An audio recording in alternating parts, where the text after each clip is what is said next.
On a souvent cette idée en tête que pour rouler tranquille, sans pépin, il faut un portefeuille bien garni.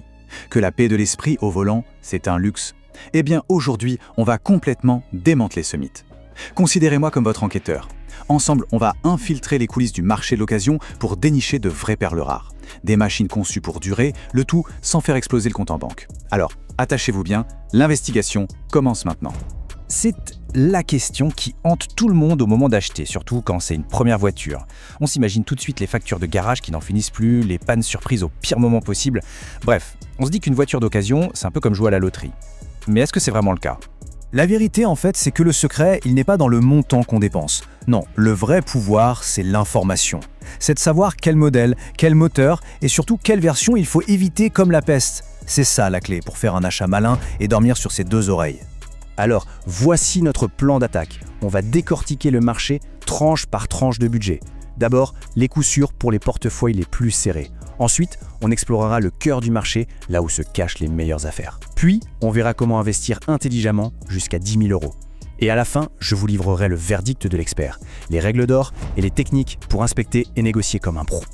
Avec moins de 6 000 €, on ne cherche pas le grand luxe, c'est sûr. On cherche l'essentiel, une voiture qui démarre tous les matins et qui nous emmène d'un point A à un point B sans faire d'histoire.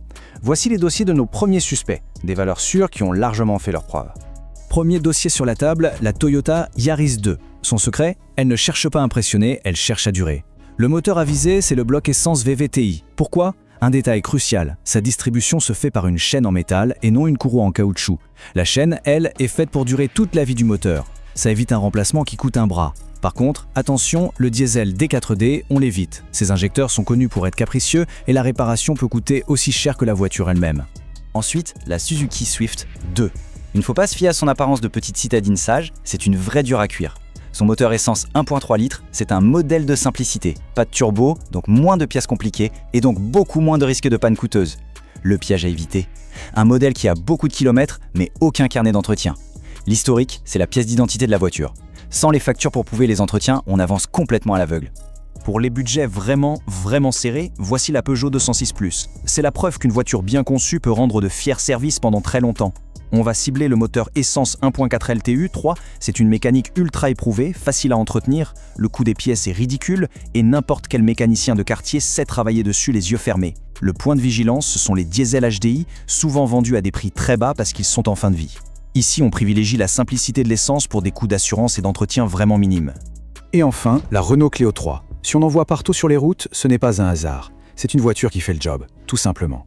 Les versions essence 1.2 litres ou 1.4 litres sont simples et fiables. Il faut par contre être un vrai détective avec les premiers diesels 1.5 DCI. Leurs injecteurs et leurs turbos peuvent être fragiles. Un conseil de pro pendant l'essai. On coupe la radio, on accélère franchement et on tend l'oreille. Le moindre petit sifflement normal du turbo, c'est un drapeau rouge. On s'en va. Bien, on a sécurisé la base. Maintenant, montons un peu en gamme. Avec un budget un peu plus confortable, on ne cherche plus seulement à se déplacer. On commence à chercher un peu plus d'agrément, de modernité et la possibilité de faire de plus longs trajets sans finir épuisé. On entre maintenant dans ce que j'appelle la zone idéale du marché de l'occasion. Entre 6 000 et 8 000 €, on trouve des voitures qui sont encore modernes, très fiables et qui ont déjà perdu la plus grosse partie de leur valeur. C'est vraiment ici que se cachent les pépites. Voici la Toyota Auris. Son moteur essence 1.6 litres VVTi est un modèle de longévité. Sérieusement, avec un entretien régulier, cette voiture peut atteindre les 500 000 km sans problème. C'est un véhicule qu'on achète pour avoir l'esprit tranquille. Le diesel D4D est solide, mais il ne faut même pas y penser si le vendeur ne présente pas un dossier d'entretien aussi épais qu'un roman. La moindre hésitation de sa part, c'est un mauvais signe. Passons à un cas un peu spécial, la Honda Civic de 8e génération. Son design d'ovni, on aime ou on déteste, mais sa mécanique, elle, met tout le monde d'accord. Le moteur 1.8 litres iVTEC, c'est du béton armé. Il est souple, il est vif et il est capable d'avaler les kilomètres sans jamais se plaindre. Et à l'intérieur, on se croirait dans un cockpit. C'est le bon plan pour ceux qui veulent une voiture qui a une âme, mais sans les problèmes qui vont souvent avec. La Mazda 3, c'est un peu le secret bien gardé des passionnés. Une compacte discrète que seuls les connaisseurs apprécient à sa juste valeur. Sous le capot, les moteurs SMZR, c'est du solide, à l'ancienne. Pas de turbo, pas d'électronique superflue, juste de la bonne ingénierie fiable. Le point crucial ici, il faut impérativement éviter les versions diesel 1.6 litres d'origine PSA. C'est une rumeur de garage persistante et malheureusement vraie, elles ont tendance à mal vieillir. On arrive maintenant au sommet de notre enquête, le budget de 10 000 €. Ici, on peut s'offrir des voitures plus récentes, mieux équipées, qui combinent des technologies modernes et une fiabilité toujours irréprochable. C'est l'investissement intelligent par excellence. Entrons dans le vif du sujet avec la Mazda 2 de 3e génération. Son moteur 1,5 litre Skyactiv G est une véritable œuvre d'art. Pas de turbo, pas de complexité inutile, juste de la fiabilité à l'état pur et une consommation très basse. L'intérieur est sobre, ergonomique, typiquement japonais. C'est une citadine élégante, presque rare sur nos routes. Une voiture qu'on garde des années sans jamais s'en lasser. Voici la voiture la plus futée de sa catégorie, la Honda Jazz. Son moteur 1.3 litres e-VTEC est une leçon de fiabilité. Le seul point de vigilance, c'est la boîte automatique de type CVT. C'est une transmission très douce, mais qui exige un entretien méticuleux. Il faut demander au propriétaire la preuve des vidanges régulières de la boîte. S'il hésite, c'est un très mauvais signe. Bien entretenue, cette voiture vieillit comme un bon whisky japonais. Regardons maintenant les jumelles coréennes, la Kia Ceed et la Hyundai i30. Elles partagent la même base technique et elles sont la preuve que les constructeurs coréens jouent maintenant dans la cour des grands. Leurs moteurs essence sont exemplaires et elles offrent un niveau d'équipement souvent supérieur à leurs concurrentes pour un prix plus bas. La i30 est souvent un peu moins chère, ce qui en fait un rapport qualité-prix vraiment excellent. Et pour finir en beauté, on retourne chez Mazda avec la 3 de 3e génération. Ça, c'est la voiture pour ceux qui veulent le plaisir de conduire et une finition soignée, mais sans les soucis et les coûts d'entretien d'une marque premium. Son moteur 2.0 L Skyactiv est à la fois performant et étonnamment sobre. C'est une vraie perle rare dans cette gamme de prix. Une voiture qui a une âme et qui prouve que la fiabilité n'est pas du tout l'ennemi du plaisir. L'enquête touche à sa fin. On a analysé les suspects, vérifié les alibis.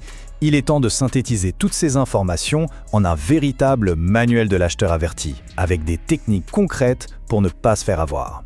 Voici les 3 commandements à suivre. Premièrement, privilégiez toujours un moteur essence dit atmosphérique, c'est-à-dire un moteur sans turbo. Moins de pièces complexes, ça veut dire moins de risques de panne coûteuse. C'est la mécanique la plus simple et donc la plus fiable. Deuxièmement, exigez un historique complet. Le carnet d'entretien seul ne suffit pas. Il faut demander les factures qui prouvent que les pièces ont bien été changées. Pensez à utiliser le service gouvernemental Istovec pour vérifier le kilométrage et l'absence d'accidents graves. Enfin, ne pas se laisser aveugler par un logo. Une japonaise ou une coréenne avec un historique limpide sera toujours un meilleur choix qu'une allemande premium fatiguée et sans aucun suivi. Le point crucial, c'est donc le suivant. L'achat d'occasion, ce n'est pas une fatalité. Une fois sur place, faites le tour de la voiture, cherchez des différences de couleur dans la peinture, c'est le signe d'une réparation. Vérifiez l'usure des pleurs, une usure inégale peut cacher un problème de châssis. Sous le capot, cherchez des fuites d'huile. Chaque défaut trouvé, ce n'est pas forcément une raison de fuir, mais c'est un argument en or pour négocier le prix à la baisse. Mais attention, notre enquête ne fait que commencer. Cette analyse des citadines et des compacts, c'est la première étape d'une série bien plus complète. Le marché de l'occasion est une jungle, et on va la cartographier ensemble. On s'attaquera bientôt aux SUV et aux berlines et aux familiales. Pour ne rien manquer de nos prochaines investigations, le mieux, c'est de s'abonner et d'activer les notifications. Le monde de l'automobile regorge de secrets et on est là pour les révéler ensemble. Dites-nous en commentaire quelle sera notre prochaine cible, les SUV, les berlines ou peut-être les sportifs abordables. À très bientôt pour une nouvelle enquête.